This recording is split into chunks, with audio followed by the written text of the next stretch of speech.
Good evening friends. सगळ्यांना नमस्कार आणि अभिवादन करतो. नेहमीप्रमाणे आपल्या सर्वांसाठी आज देखील मी अतिशय सुंदर असा व्हिडिओ घेऊन आलेलो आहे, जो इंग्लिश स्पोकनच्या दृष्टीने अतिशय महत्त्वपूर्ण ठरणार आहे. बघा, आपल्याला कोणतीही गोष्ट करायची असेल, त्या गोष्टीला वेळ लागतो. सराव करायचा असेल त्याला वेळ लागतो. एखादी नवीन गोष्ट शिकायची असेल त्या गोष्टीला वेळ लागतो. म्हणजे या जगात ज्ञान मिळवायचं असेल, एखादं कौशल्य शिकायचं असेल, एखादी माहिती मिळवायची असेल, एखादं टेक्निकल नॉलेज आपल्याला घ्यायचं असेल, तर सर्व गोष्टींसाठी वेळ लागतो. मग आपण अशा प्रकारची वाक्य आपण बघणार आहोत.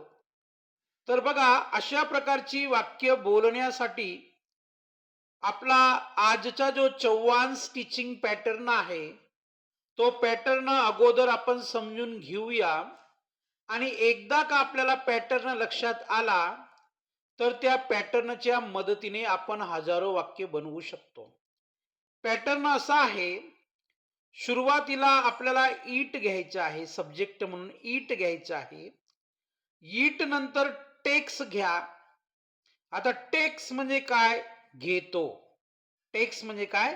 घेतो. टूक म्हणजे काय? घेतला. आणि विल टेक म्हणजे काय? घेणार. आणि त्याच्यानंतर वर्ड्स. मग तुमच्या मनामध्ये एक शंका निर्माण झाली असेल की सर, पॅटर्न मध्ये ईट नंतर टेक्स घेतलेला आहे, टूक घेतलेला आहे आणि विल टेक घेतलेला आहे, हे आम्हाला समजलं नाही हो. लक्षात घ्या, टेक्स हा साधा वर्तमान काळ दाखवतो, टूक हा साधा भूतकाळ दाखवतो आणि विल टेक हा साधा भविष्यकाळ दाखवणार आहे. म्हणजे आपण जी काही वाक्य बोलणार आहोत का या पॅटर्न नुसार, तर काही वाक्य ही वर्तमान काळाची असणार आहेत, काही वाक्य ही भूतकाळाची असणार आहेत आणि काही वाक्य ही भविष्यकाळाची असणार आहेत. म्हणून या ठिकाणी टेक्स हा वर्तमान काळाचं प्रतिनिधित्व करतो, टूक हा भूतकाळाचं प्रतिनिधित्व करतो आणि विल टेक हा भविष्यकाळाचं प्रतिनिधित्व करणार आहे. येते लक्षात? आणि त्याच्यानंतर वाक्याच्या अर्थानुसार आपल्याला वर्ड्स म्हणजे काय, शब्द घ्यायचे आहेत. राईट? तर बघा, वाक्यावरून आपल्याला लक्षात येईल. पहिलं वाक्य आहे, it takes time. It takes time. वेळ लागतो. म्हणजे कोणत्याही गोष्टीमध्ये यशस्वी व्हायचं असेल, आपल्याला यश पाहिजे असेल, अनुभव पाहिजे असेल, सराव पाहिजे असेल, तर वेळ लागतो. It takes time.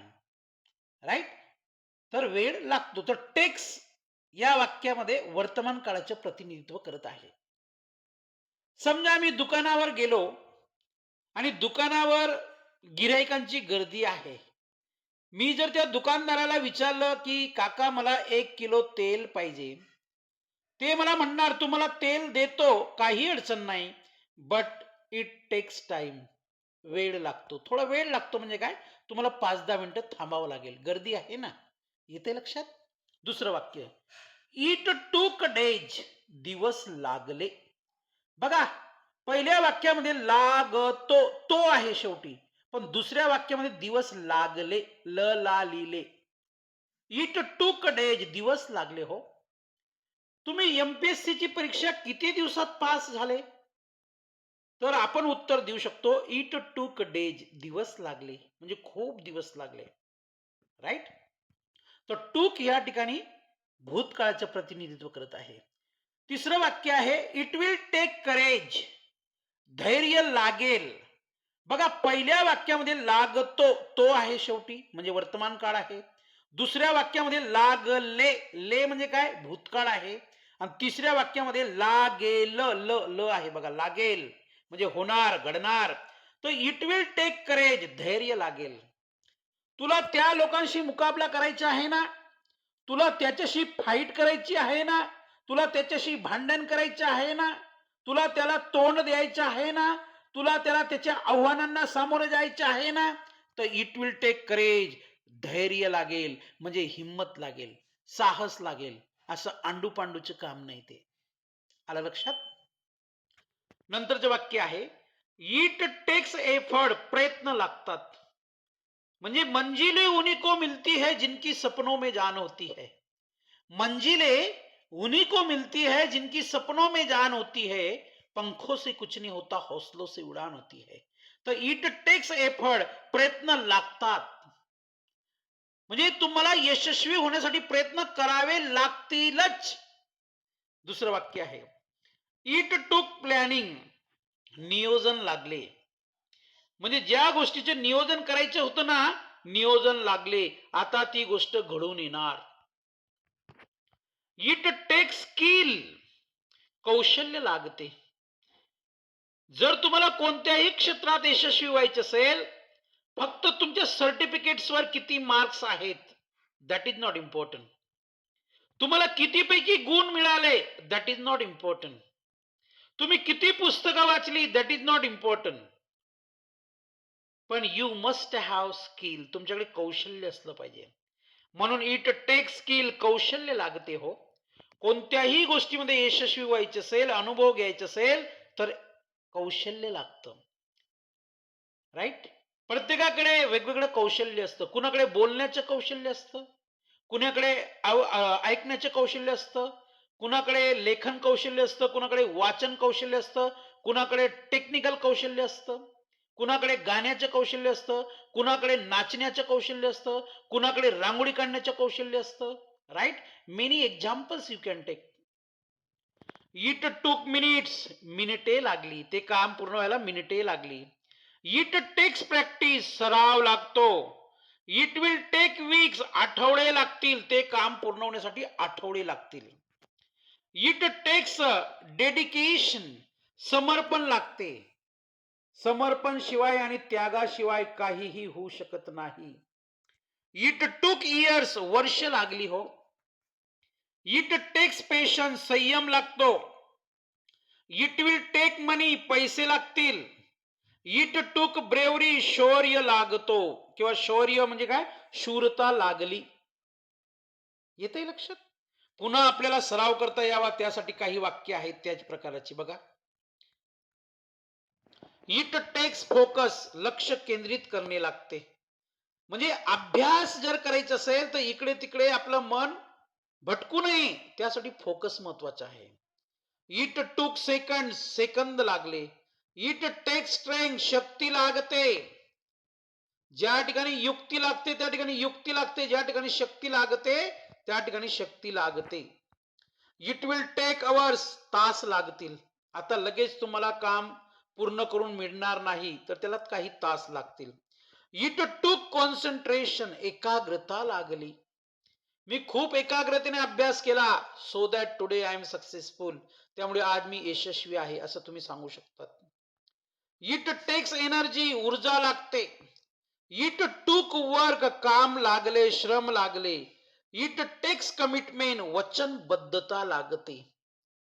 म्हणजे एखाद्याला शब्द दिला ना तर शब्द पूर्ण करावा लागतो. जान जाए पर वचन ना जाए. इट विल टेक मंथ, महिने लागतील. इट टूक थॉट, विचार करावा लागला. म्हणजे विचार केल्याशिवाय आपण एखादा निर्णय घेत नाही आणि घेऊ पण नाही. कारण योग्य निर्णय योग्य यश आपल्याला मिळवून देत असतं. राईट? तर बघा या ठिकाणी देखील आपण काही वाक्यांचा अभ्यास केलेला आहे. अशी वाक्य बिनधास्त वापरा आणि इंग्रजीमध्ये बोला. हे थोडे ऍडव्हान्स लेवलची वाक्य आहेत. ऍडव्हान्स इंग्लिश आहे ही. पुन्हा आपल्याला सराव करता यावा त्यासाठी पुन्हा 8-10 वाक्य माझ्याकडे आहेत. इट टूक वर्क, काम लागले, श्रम लागले. इट टेक्स कमिटमेंट, वचनबद्धता लागले. इट विल टेक मंथ, महिने लागतील. इट टूक थॉट, विचार करावा लागला. इट टेक्स लक, नशीब लागते. काही काही गोष्टींमध्ये नशीब लागते, त्यामुळे आपण म्हणतो ना best of luck. It took faith, विश्वास लागले, विश्वास श्रद्धा लागली. इट टेक्स गट्स, हिम्मत लागते ना, गट्स असावे लागतात आपल्यात. इट टूक प्रेसिजन, अचूकता लागली. म्हणजे कोणतीही गोष्ट चुकू नये त्यासाठी बारकाईने ती गोष्ट करावी लागते. इट विल टेक सॅक्रिफाईस, त्याग करावा लागेल. जर तुला त्या स्पर्धा परीक्षेमध्ये पास व्हायचं असेल तर अनेक गोष्टींचा तुला काय करावं लागेल, त्याग करावा लागेल. इट टेक्स एनालिसिस, विश्लेषण लागते. राईट, म्हणजे एखाद्या गोष्टीवर पीएचडी करावी लागते, सखोल मध्ये जावं लागतं. तर जवळजवळ आपण एकूण 25 ते 30 वाक्य अभ्यासण्याचा प्रयत्न केलेला आहे. पुन्हा चव्हाण स्टिचिंग पॅटर्नची मी आपल्याला आठवण करून देतो. सुरुवातीला आपल्याला इट घ्यायचं आहे. तुम्हाला वर्तमानकाळी वाक्य बोलायचे असेल तर टेक्स घ्या, भूतकाळी वाक्य बोलायचे असतील तर टूक घ्या, आणि भविष्यकाळी वाक्य बोलायचे असतील तर विल टेक घ्या. म्हणजे तिघही काळांमध्ये तिघही प्रकारची वाक्य आपण बोलू शकतो आणि अशा प्रकारच्या वाक्यांवर मास्टरी मिळवू शकतो. Thank you very much. धन्यवाद.